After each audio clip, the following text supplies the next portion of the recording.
Ministre, la France est bafouée, offensée, humiliée. Des puissances étrangères cherchent à imposer leurs lois, convaincues que notre nation pliera sous l'arrogance. Lorsque Paris expulse ceux qui sèment la haine, Alger les renvoie, piétinant notre souveraineté. Et que fait la France? Rien.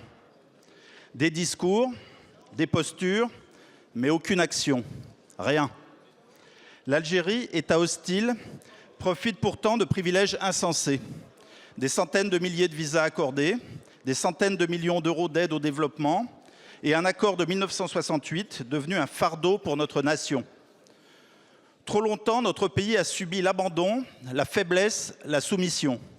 Mais le peuple français, lui, ne s'y trompe pas. 74% des Français réclament la fin de ces accords injustes. Alors que fait-on? Allons-nous rester passifs? Non. L'Algérie ne respecte que la force. Elle méprise la faiblesse et ne comprend que la fermeté. D'autres ont pourtant montré la voie. Lorsque la Colombie refuse de reprendre ses clandestins, le président Trump impose des sanctions immédiates. Et que fait la Colombie? Elle s'exécute. Monsieur le Premier ministre, il est temps d'en finir avec l'illusion du dialogue stérile.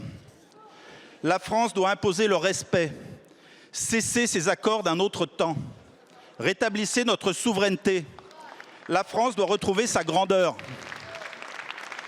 Car ceux qui nous haïssent ne cesseront jamais de nous défier. Ils ne respectent que ceux qui leur opposent la force et la détermination. Alors, Monsieur le Premier ministre, oui ou non, quand défendrez-vous enfin la France ?